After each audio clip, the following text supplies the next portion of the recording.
Então, hoje a gente vai falar sobre Janes e Jambres. Nome lindo, né? Mentes corruptas. 2 Timóteo, capítulo 3, nós vamos ler do versículo 5 ao versículo 9. Diz assim: tendo aparência de piedade, mas negando a eficácia dela, destes afasta-te. Porque destes números são os que se introduzem pelas casas e levam cativas mulheres nécias, loucas, carregadas de pecados, levadas de várias concupiscências, que aprendem sempre e nunca podem chegar ao conhecimento da verdade. E como Janes e Jambres resistiram a Moisés, assim também estes resistem à verdade, sendo homens corruptos de entendimento e réprobos quanto à fé. Não irão, porém, avante, porque a todos será manifesto o seu desvario, como também o foi o daqueles. No versículo 5, eu terminei, aliás, o versículo 5 na semana passada, onde nós falamos sobre os últimos dias, né? Que haveriam tempos trabalhosos, falando de pessoas que eram amantes de si mesmos, pessoas que se amavam tanto, se orgulhavam tanto de se amar, se orgulham tanto de se amar, que tapam a verdade, que vivem uma mentira em forma de verdade. E nesse capítulo agora, nessa parte agora, Paulo vai alertar quanto a pessoas que se introduzem, que estão no meio, que falam de coisas como se fossem verdade, mas que são mentiras. E ele usa o exemplo de duas pessoas, que essas duas pessoas nós conhecemos através da tradição judaica, não está na Bíblia, não está escrito Janes e Jambres fizeram isso. Não, Janes e Jambres fizeram isso. Não, é a tradição judaica. E Timóteo tinha esse entendimento, tanto que ele fala o que esses dois camaradas fizeram. E a Bíblia diz que eles resistiram a Moisés. Volto no versículo 5 para dizer que esses que resistem ao Evangelho, que resistem a Deus, a Bíblia diz para nós, para que a gente não seja omisso, para que a gente se afaste. E aí vem a parte mais difícil. Porque quem são eles? Como identificá-los? Como a gente não ser omisso? Como a gente se afastar daqueles que mentem ou que falam coisas que não agradam a Deus? Ou pessoas que estão resistindo à verdade. Ok? Então, nós vamos tentar entender, tentar tomar para o nosso coração, para que a gente possa ficar forte e firmados. Essa carta a Timóteo é uma carta interessante, porque Paulo não escreveu para Timóteo para que ele estivesse sem preocupação, estivesse desarmado. É como se Paulo estivesse armando Timóteo para que ele estivesse igual o Rambo, né? Munido e com disposição para ir para uma guerra. Essa é a palavra certa. Paulo incentiva Timóteo a se posicionar armado, não com armas carnais, mas com armas espirituais, para poder afastar, tirar o lobo do meio do rebanho de Deus. Então, ninguém que recebe a palavra de Deus pode baixar a guarda, pode estar despreparado, porque todo este capítulo, aliás, todas as cartas vai falar de falsos profetas, falsos mestres.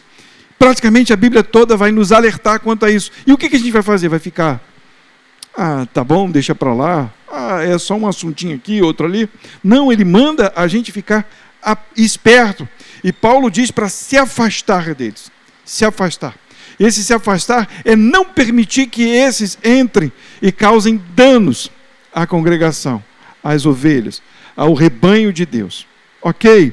Então, Janes e Jambres, segundo a tradição judaica, eles foram aqueles magos, os feiticeiros, que quando Moisés estava recebendo a palavra de Deus, para ir lá no Egito, libertar o povo, eles eram aqueles magos que estavam lá fazendo as suas feitiçarias, para imitar o que Moisés estava fazendo. Eles estavam resistindo a Moisés através de coisas parecidas com o que Moisés estava fazendo. Ok? Então abre comigo lá. Êxodo, capítulo 7, versículo 12 e versículo 22. Eu quero explorar um pouquinho isso aqui, porque isso aqui é interessante demais. Capítulo 7, versículo 12 e 22. No versículo 12 diz assim: porque cada um lançou sua vara e tornaram-se em serpentes, mas a vara de Arão tragou as varas deles. Lembra da história? Deus aparece para Moisés, dá um cajado na mão de Moisés, Moisés está com medo, né? Como é que eu vou lá? O que eu vou fazer? Como é que eles vão saber que foi o Senhor que me enviou? Aí Deus fala para ele: joga a tua vara no chão. Aí a vara se torna em serpente. E aí essa atitude é feita por Moisés lá no Egito, diante de Faraó. E o que os magos fizeram? A mesma coisa. Percebe o versículo 22, olha só. Porém, olha só que coisa legal. Vamos explorar um pouquinho isso aqui. A gente vai lendo a Bíblia e é legal que cada dia ela vai trazendo entendimento ao coração da gente. Fortalece a nossa alma. Diz assim, versículo 22. Porém, os magos do Egito também fizeram o mesmo com os seus encantamentos, de modo que de modo que o coração de Faraó se endureceu e não ouviu como o Senhor tinha dito. Olha que coisa legal. O que Moisés fala que Deus fala para Moisés no monte? Vai, tira meu povo do Egito, não é isso? Mas ele deixa uma palavra. Ele diz assim: olha que coisa legal.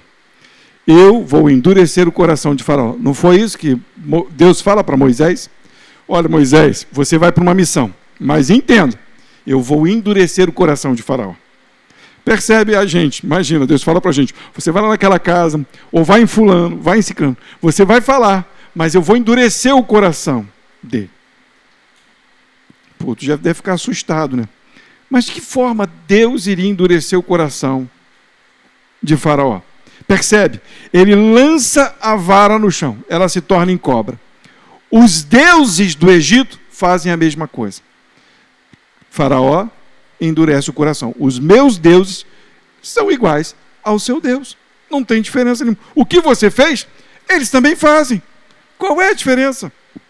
Deus permite, para a glória e honra dele, que os magos também façam milagres, sinais iguais a o de Moisés. Não é o que nós vivemos hoje? Entendam, esses dois homens, eles eram corruptos de mente, e não só corruptos de mente, mas eles corrompiam mentes, porque Deus vem com uma palavra. Deus está dizendo: vou tirar o meu povo. E estes homens resistem a Moisés, mostrando para Faraó que aquela palavra daquele Deus não é uma palavra tão forte, porque eles também têm deuses tão fortes. Para vocês notarem e entenderem, eles transformam as cobras, fazem cobras iguais. Quando Moisés faz multiplicar rãs, eles também multiplicam rãs. Quando Moisés manda piolho na cabeça da galera, eles também fazem produzir piolhos.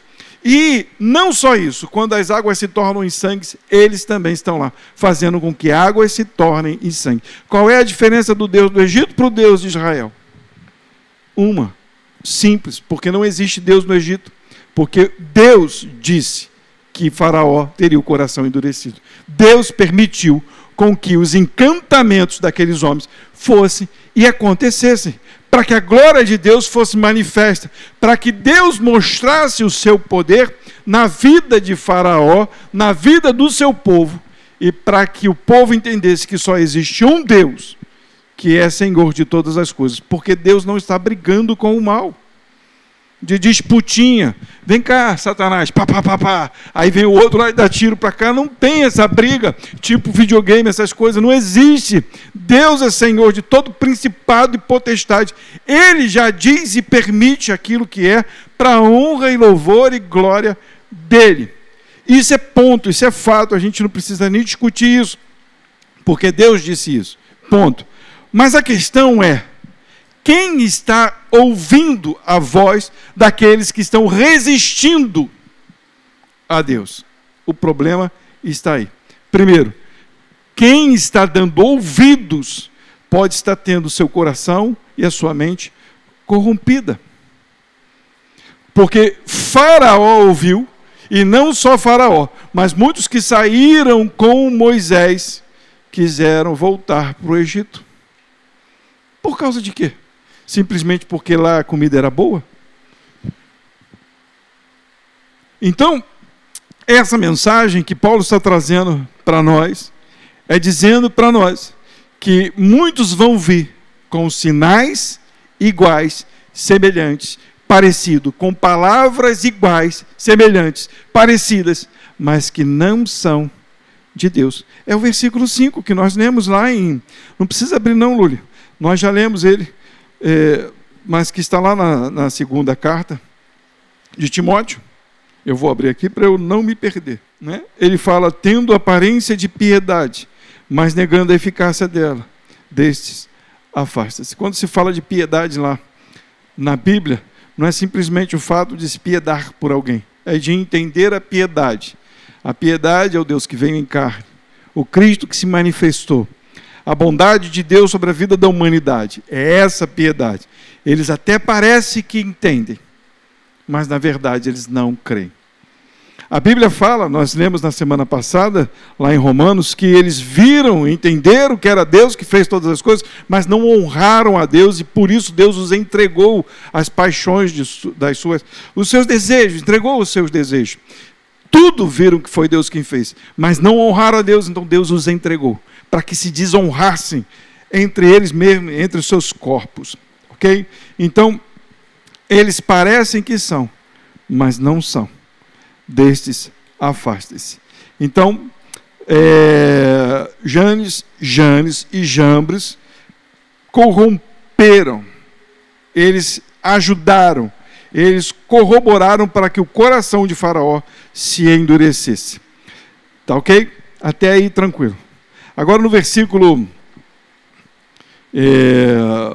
6 e 7, porque destes são os números, porque destes números são os que se introduzem pelas casas e que levam cativas mulheres nécias, carregadas de pecados, levadas de várias concupiscências, que aprendem sempre e nunca podem chegar ao conhecimento da verdade. Olha o que diz em 1 Timóteo, capítulo 5, versículo 13 ao 15. Que mulheres são essas? De que mulheres eles estão falando? Por que ele está falando de mulheres? Será que as mulheres são difíceis? Será que é isso? Olha o que diz aqui, do 13 ao 15. E além disso, aprendem também a andar ociosas, desocupadas, de casa em casa. E não só desocupadas, ociosas, mas também tagarelas e curiosas, falando o que não convém. Quero, pois, que as que são moças se casem, gerem filhos, governem a casa e não deem ocasião ao adversário de maldizer, porque já algumas se desviaram indo após Satanás. O que acontece? Que muitas viúvas tinham naquela época. E o que estava acontecendo é que aquelas viúvas estavam dando ouvidos à voz do adversário. Muitas delas, e Paulo já está olhando e vendo que naquela época, e hoje você não vê só mulheres, mas muitos homens também, a presa principal de Satanás eram as mulheres. Porque uma mulher que está cheia de pecado, cheia de concupiscência, ela consegue destruir homens e famílias inteiras. Uma mulher posicionada, ela constrói um lar. Ela ajuda os filhos. Ela consegue edificar uma casa. Mas uma mulher mal intencionada, ela consegue destruir casas e consegue destruir famílias. É impressionante. E todo mundo sabe que eu não estou mentindo. correto? Vocês têm visto aí. Isso não é novidade. Olha o feminismo hoje, o que tem feito? Destruindo e arrasando com os jovens, com pessoas desde cedo. Quanto mais novo, você vê pessoas cada vez mais novas aderindo à moda do feminismo. Não quero casar, o corpo é meu, eu faço o que eu quero.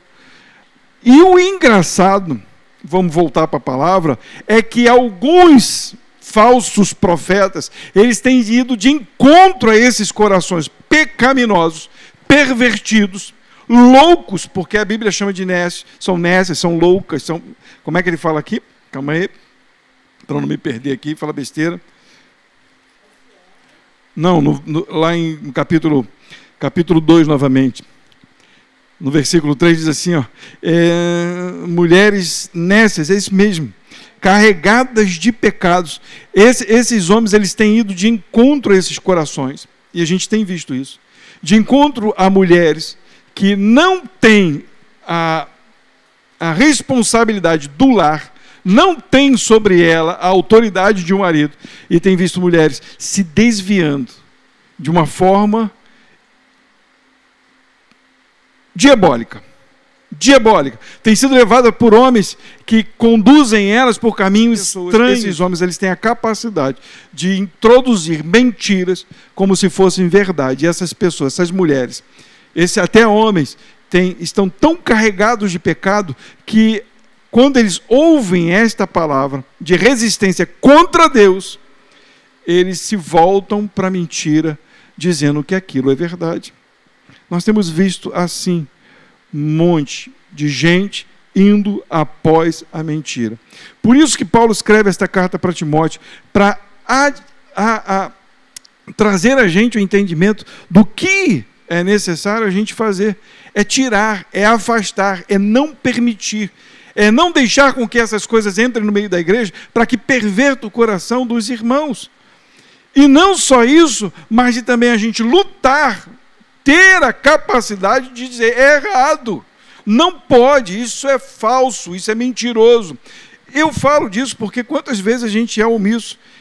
Há pouco tempo atrás a gente ouviu alguém falar algumas coisas e a gente meio que atordoado com as coisas que estava falando. Meu Deus do céu, essa pessoa está indo por que caminho? E a gente ficou até sem coragem de falar coisas que eram necessárias aquela pessoa ouvir.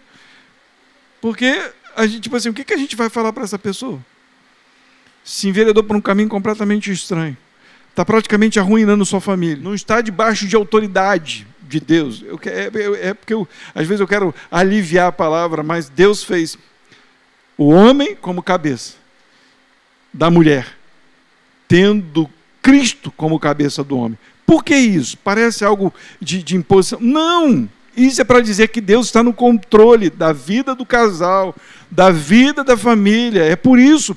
E Deus é o cabeça de Cristo, Cristo o cabeça do homem, o homem o cabeça da mulher. É como se tivesse vindo a bênção dos céus para a família.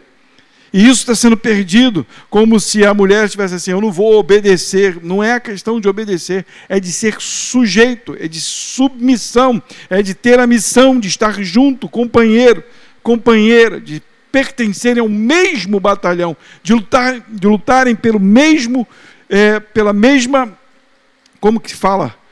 Pelo mesmo ideal, pela mesma causa. Mas aí é a divisão, porque esses homens, eles têm entrado, têm corrompido, têm adulterado, têm tirado, porque ele vai no foco, no coração da necessidade daquela pessoa, mostrando que o que ela faz, que é pecado, não é tão pecado assim, que ela pode continuar naquilo. Que os desejos que ela tem, os sonhos que ela quer, ela pode correr atrás. Não é errado correr atrás de sonho. O problema é quando você põe o sonho na frente de Deus. O problema é quando você acha que Deus tem que cumprir o seu sonho. E você ouve hoje as mensagens são assim. Vai atrás do teu sonho, corre atrás. Os sonhos de Deus são lindos. Você sonhar, é só você aí que Deus abençoa. Parou de sonhar? Volta a sonhar. Volta a sonhar com o quê? Ah, não, porque eu queria, eu quero, eu vou correr atrás, eu vou fazer. Nunca foi essa a palavra do Senhor.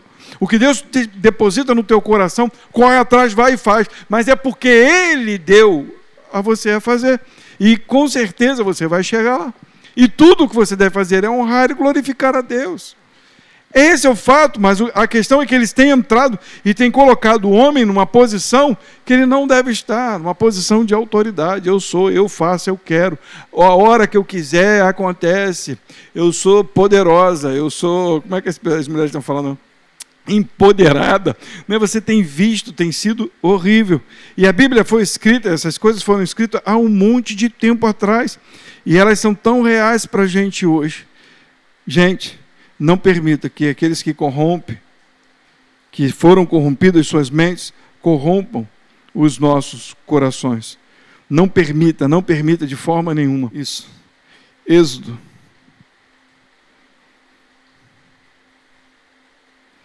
Capítulo 8, versículo 19. Diz assim: Então disseram os magos, olha só o que eles falam a Faraó. Então disseram os magos a Faraó: Isto é o dedo de Deus. Porém o coração de Faraó se endureceu e não os ouvia como o Senhor tinha dito. A mentira foi tão grande que já os magos conseguiram ver que aquilo que eles estavam fazendo era o hino de contra Deus, mas o estrago já foi tão grande que o coração de Faraó continuou endurecido, assim como Deus já tinha dito. Tem coisas que acontecem no meio da igreja que tornam e que fazem um estrago tão grande, um rombo tão grande, uma desgraça tão grande, que para poder as coisas começarem a andar novamente, é um problema sério. Nós passamos por isso na igreja que nós éramos há um tempo atrás, lá na Presbiteriana, onde houve algumas guerras, algumas discussões, o pastor que entrou lá começou a pregar um monte de coisa estranha e errada, e queria convencer as pessoas disso, que a igreja rachou. Graças a Deus, hoje a igreja se levantou, mas ela passou um período tão grande, debaixo de uma decepção, debaixo de uma vergonha, debaixo de medo, por tanto tempo, por causa de uma pessoa. Porque não souberam lidar com aquela pessoa. Porque não tiveram coragem de afastar aquela pessoa. Não tiveram coragem de dizer a verdade para as pessoas daquilo que estava acontecendo. Esse é o problema, porque quando vem a mentira, e se ela não for rapidamente tratada com a palavra de Deus, pode estragar, pode destruir, pode fazer com que o coração das pessoas fique completamente abalado. Muitas pessoas se afastaram depois daquele fato que aconteceu. Graças a Deus, Deus teve misericórdia e aquela igreja começou a se levantar novamente. Hoje está uma bênção a igreja, está uma bênção. Muitos voltaram, mas muitos tiveram seus corações dilacerados porque deram ouvidos à mentira. E alguns não tiveram a coragem de falar a verdade, por medo da igreja e não por temerem a Deus. Esse é o problema. Deus nos levantou não é para ter medo da igreja, mas é de juntos tentarmos ouvir a verdade e temermos a Deus. Mas que a gente precisa, em nome de Jesus, ter isso no nosso coração. O nosso alvo é obedecer a Deus e ouvir a sua voz e falar a verdade. Custe o que custar, degustar daquilo que Ele tem para nós, buscarmos a sua verdade, de maneira que a gente fique cada vez mais procurando ouvir Deus. Quando a gente achar que não está ouvindo, Deus, me ajuda, eu preciso ouvir a tua voz, eu preciso buscar a tua verdade na tua palavra, entender o que o Senhor está dizendo, para que eu não seja perdido na confusão das mentiras que vêm. Isso é fato, elas vão vir, vão parecer que é verdade. Você imagina, eu fico pensando se eu estivesse lá, né? Aí Deus fala assim, tira o povo do Egito. Aí você olha para a opressão do Egito e vê os deuses, né, os falsos deuses, operando a mesma coisa que o Deus que se diz verdadeiro, a gente não ia balançar? Claro que ia, a gente só não balança porque o Espírito de Deus está em nós, e a gente entende que Ele é Senhor, e que Deus fez eles serem desmascarados. Nesse versículo a gente vê, eles olham e entendem, é o dedo de Deus. Agora vem Êxodo 9, versículo 11.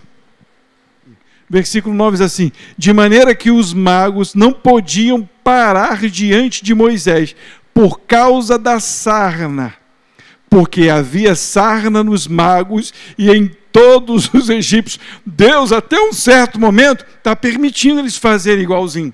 Mas chega um dado momento que Deus fala assim: acabou, acabou, vocês vão ter também.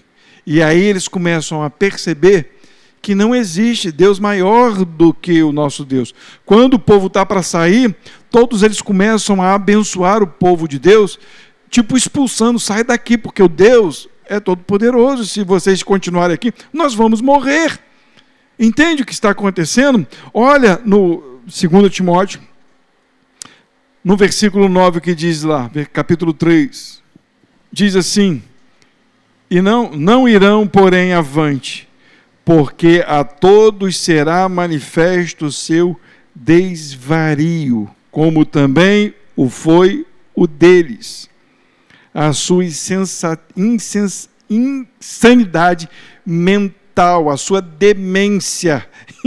É o que Paulo colocou, o desvario é insanidade mental.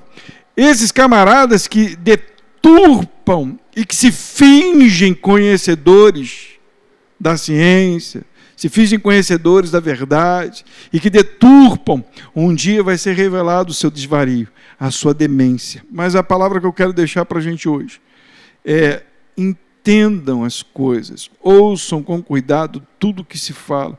Não permita que ninguém quer conhecer um falso profeta quando ele começar a manifestar coisas que estão no seu coração. Cuidado. Eu tenho um desejo muito forte no meu coração. Era isso que Paulo estava falando dessas mulheres. Eu quero tanto isso aqui. Vem alguém e fala: você vai ter. Cuidado. Cuidado. Quer dizer que Deus não está operando? Deus pode estar operando. Mas cuidado quando a pessoa quer agradar demais. Porque a Bíblia diz que o coração do homem é mais enganoso que todas as coisas. Se o meu coração é mais enganoso, alguém vem me agradar em cima do que eu estou falando, do que eu estou pensando, desejando, ó, antena de satélite ligada.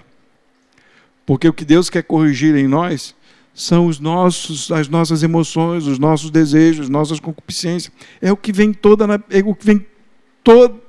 é o que vem em tudo na Escritura. Quando os evangelhos ou quando as cartas vêm tratar quanto ao que a gente quer, o que ele diz para a gente é: peça a Deus, pergunte a Deus. Se Deus quiser, vai acontecer. Esse é o fato. Agora, se alguém fala para você: olha, deseje, continue, é isso mesmo, não se importa não, o que está acontecendo com a tua vida, que sair depois se arruma. Não, Deus quer corrigir a tua vida. E se Ele permitir, as coisas que a gente tem sonhado, planejado, vão acontecer. Se Ele quiser. Eu conheço pessoas assim que estudaram, oraram, pediram tanto a Deus uma profissão, quando viram, estavam em outra. Estudou para ser professora, virou costureira. Fez faculdade para ser professora, está onde? Está costurando. E é o dia inteiro costurando, vendo vídeo de costura. Até para dormir é vídeo de costura. Tem uma mulher lá que grita mais glória a Deus do que costura. E isso na hora que a gente vai dormir. Glória a Deus, aleluia. Aí, mas são planos humanos, desejo humano, mas a resposta é sempre de Deus. Se alguém acha o contrário, afasta, sai de perto, não permita que influencie em outros. É o que diz. Vamos abrir alguns versículos, Mateus capítulo 7, 22. Olha o que diz aí: muitos dirão naquele dia: Senhor, Senhor, não profetizamos nós em teu nome? Não é igual o que eles fizeram? A gente também não profetiza em nome do Senhor? Em teu nome não expulsamos demônios? Nós também não expulsamos em nome de Deus? As igrejas não fazem isso, os pastores não fazem isso, os presbíteros, muitos já não expulsaram demônios. Quantos? E em teu nome não fizemos muitas maravilhas? Quantos? Ué, qual é a diferença? Qual é a diferença? A diferença é que Deus não os conhece. Então lhes direi abertamente: nunca vos conheci, apartai-vos de mim, vós que praticais a iniquidade. Foi manifesto o seu desvario, a sua demência. Fizeram por vontade própria, fizeram para querer se aparecer, fizeram para desviar os outros. Tito, capítulo 1, versículo 16. confessam que conhecem a Deus, mas negam-no com as obras, sendo abomináveis e desobedientes e reprovados para toda boa obra. Quer conhecer aqueles que estão vindo contra o Evangelho? São reprovados. Você anda com eles e aí você vai ouvindo o que eles estão dizendo. Não é de acordo com aquilo que a gente tem aprendido na palavra, não é com o pastor, não. Se o pastor não estiver falando de acordo com a palavra, e nem ler um versículo também não. Porque tem gente que fala assim, está escrito, mas lê o restante, o começo e o atrás. Lê o contexto da situação. Igual da semana passada que eu falei para vocês. A pessoa lá deturpou um versículo e queria insistir para o outro pastor que ele estava errado. Mas estava na cara que o pastor estava falando certinho. As conjugações, tudinho ali, os verbos, pronomes, tudo bonitinho, a mulher lá querendo inventar moda em cima dele. Mas tudo bem, o importante é que eu e você entendamos isso. Negam com as obras, sendo abomináveis e desobedientes. O que é uma pessoa desobediente? A Bíblia diz, não faça isso, ele vai e faz. E isso a gente faz o tempo todo. Mas pelo menos a gente deve reconhecer. Se está escrito assim, não faça isso, não é bom isso, não é bom aquilo outro, eu estou fazendo. Pelo menos, reconheça.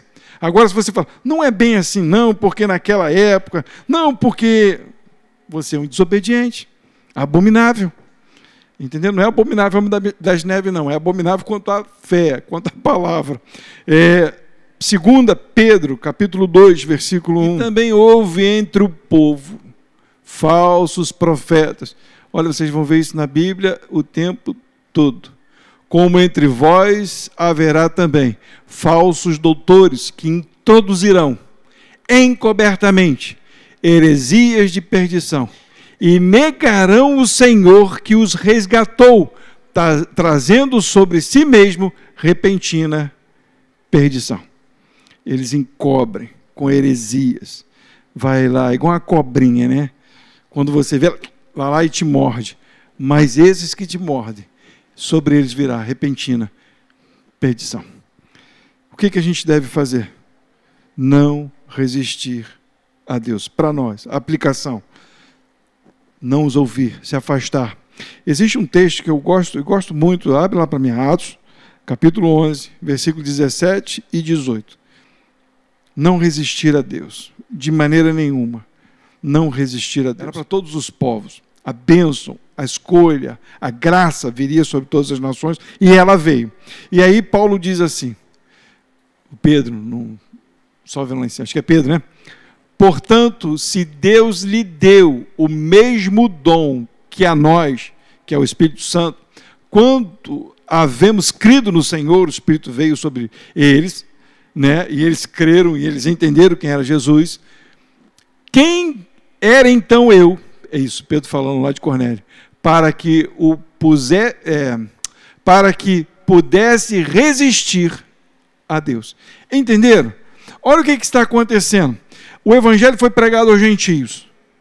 Aí Pedro olha para o seu orgulho, para aquilo que ele aprendeu com os doutores judeus, com os fariseus, e diz, não, você é gentio. Não, mas o Cristo está ali. O Espírito Santo está ali. Aquele homem foi convencido do pecado. Aquele homem foi transformado pelo poder de Deus. Não. E Deus? Não pode, não. Aliás, Pedro já começa a resistir a Deus nos sonhos, porque quando Deus começa a se revelar para ele que ele deveria ir pregar o evangelho ao gentio, ele diz, não, Deus, eu não como. Lembra do lençol que desce com os animais imundos? Aí Deus diz para ele, a voz diz lá, mata e come. E Pedro diz o quê? Não, não vou comer nada imundo. Pedro começa a resistir, mas quando ele vê Deus na vida do não crente, na vida do gentio, daquele que não era judeu, ele não pode resistir a Deus, ele entende, ele se rende, ele obedece, ele se sujeita à vontade de Deus, quanto esses homens não resistem, não se sujeitam, eles resistem a Deus. Ok? Então não resista jamais, o que é de Deus é de Deus. Se é a palavra do Senhor, você não compreendeu, o que você faz? Procura para ver se está escrito. Procura para ver se tem referência bíblica. Não tem referência bíblica, pode resistir. Tem referência bíblica? Não resista. Se submeta. Faz a vontade de Deus. Mas o que a Bíblia nos manda resistir? Ao mal. Efésios capítulo 6, versículo 13. Portanto, tomai toda a armadura de Deus. Olha o que eu falei lá no começo. A gente precisa estar preparados. É como se a gente estivesse indo para a guerra, mas a armadura é de Deus, não é a sua armadura, não é o seu orgulho, não é a sua justiça, não é a sua fé. É a fé que vem de Deus, é a justiça que vem de Deus, é a espada que vem de Deus, é o escudo que vem de Deus. Tomai a armadura de Deus, para que possais resistir, para que tenha resistência, para que você seja maduro, para resistir o mal e havendo feito tudo, ficar firme. Correto? É isso que Deus nos pede. Se sujeite a Ele e resista a Satanás. Resista aos falsos. Resista às heresias. Não sabe, não condena. Procura. Sabe, condena. Não é de Deus. Não é a pessoa, é a heresia. Não, isso não. Paulo entregou até alguns homens a Satanás, porque estavam fazendo coisas que não agradavam, estavam sendo ruins. E Paulo diz, não, eu entreguei a Satanás. Diz, não está mais no meu poder. Não está mais debaixo da unção de Deus. Está na mão de Satanás. Eu entrego. Ele se sujeita aos demônios, não se sujeita a Deus. Ele resiste a Deus e se sujeita a Satanás. Então, para nós, o importante não é resistir a Deus, é se sujeitar, é se submeter, é ser obediente, é sermos fiéis a Deus, é ouvirmos a voz de Deus, é entendermos o que Deus quer para nós, é estarmos armados com armas espirituais, que vêm de Deus, de Deus. Deus não disse para nós, sejam covardes, aceitem tudo, ouçam tudo e fiquem quietos. Não, ouçam e resistam. Não resistam a Deus, mas afaste daqueles que estão pregando mentiras. É fato, é isso que Deus nos pede. Não sejam enganados, não sejam enganados. Por mais que pareça, você vai olhar, está bonitinho, nossa, mas parece com Deus. Olha, parece com Deus, não é Deus. 99% de parecer com Deus, não é Deus. Olha, foi 1%, 2%, chegou a 99%. 1% não pareceu. Gente, não é Deus. Não é Deus. Deus é Deus. Deus é 100%. É claro, é evidente. É cristalino. As coisas de Deus são cristalinas. As coisas de Satanás, não. Elas são obscuras. Elas vêm parecendo verdade. Eu sei que eu estou sendo taxativo, mas é necessário para que a gente decore isso e quando a gente ouvir, a gente tenha coragem de repreender a quem estiver vindo contra e repreender o nosso coração a não ouvir, a não dar crédito e a estarmos sujeitos a Deus. Amém? Que Deus enche os nossos corações, que a gente possa aprender a amar a Deus cada dia mais. Esse é o desejo, como Deus colocou isso no meu coração, né? Sermos semelhantes a Jesus. Eu sei que é difícil, é duro, mas nós precisamos. Nós estamos vivendo dias maus, dias onde vem opressão sobre a nossa vida, dias onde pessoas querem nos dominar, onde as doutrinas estão loucas, onde as pessoas têm fugido da palavra para falar de coisas que vêm do coração. Então, a gente precisa estar firmado em Deus.